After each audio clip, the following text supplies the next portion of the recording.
Thank you very much, Chair. Good morning, all delegates. Chair, Eswatini would like to introduce this proposal, number 3, for the removal of the annotation which was granted to Eswatini in 2004 when Eswatini's white rhino population was downlisted from CITES Appendix 1 to Appendix 2. Before I continue any further, Chair, I'd like to announce that we would like to make an addition to this proposal, and I'll give you the following text to be clear. Chair, at the end of the introductory paragraph of the proposal itself, we would like to add an 18-month delay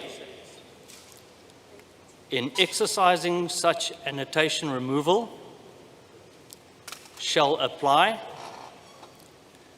to give the CITES Secretariat and identified trading states time to ensure that all trade control mechanisms are properly and transparently negotiated and implemented. Such oversight shall apply to every consignment. Close. Thank you.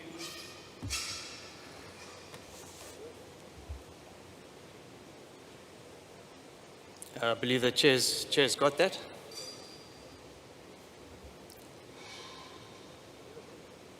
I think one more time, Eswatini, please, just to make sure that there's quite a lot of text and it'd be useful to hear it again slowly. Thank you. Thank you, Chair. An 18-month delay in exercising such annotation removal shall apply to give the CITES Secretariat and identified trading states time to ensure that all trade control mechanisms properly and transparently negotiated and implemented. Such oversight shall apply to every consignment.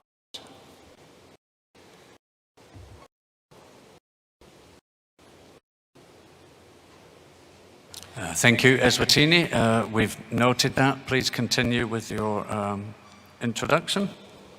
Thank you, Chair. We believe that this is a reduction in scope of the proposal, so it should be acceptable. Chair, the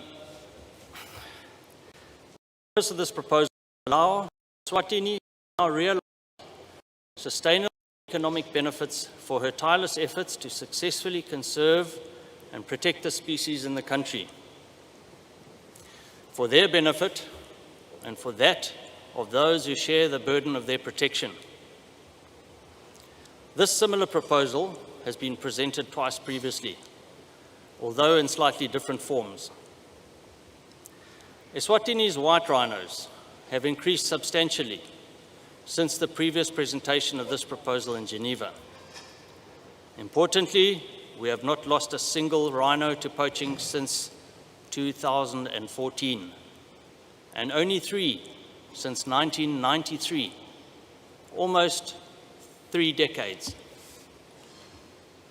All poaching incidents have been solved quickly and conclusively, as have horn trafficking cases, with sentences of all 7 convictions having been between 24 and 29 years without the option of a fine.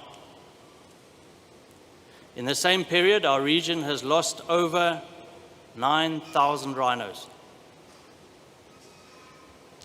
So our controls are demonstrated to be in place over a substantial period.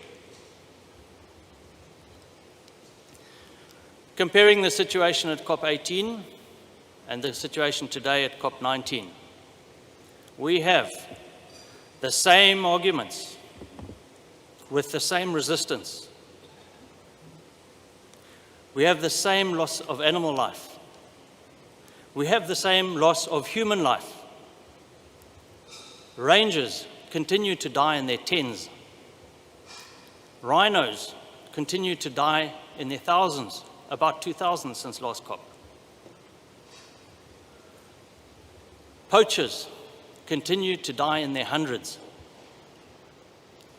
Rhinos continue on their same population declines. The 2 rhino strongholds close to Eswatini continue on their same course of declines.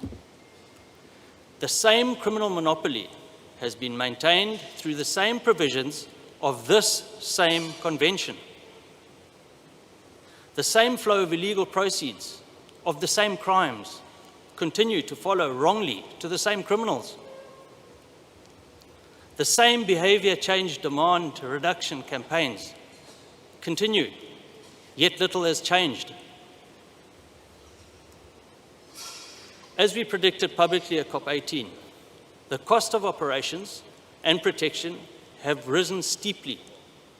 The value of live rhinos has dropped even further, resulting in offloading and disinvestment in the species by many custodians. And this comes with the accompanying habitat loss of rhinos and other species.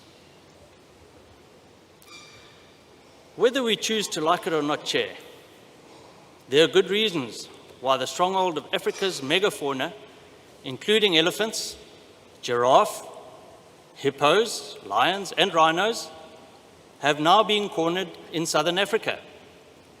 Allow Africa to look after her wildlife as we see fit and best for the species that we protect.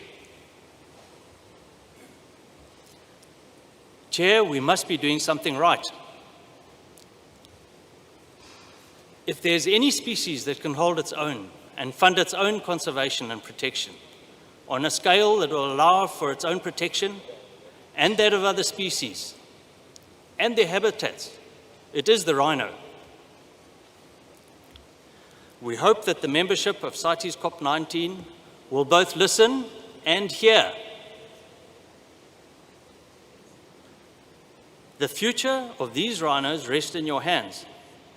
The same old, more of the same has been tried and has clearly not vaguely brought about the desired respite. This is your opportunity, objectively, to bring about that change that we believe will start to improve the fortunes of the rhinos.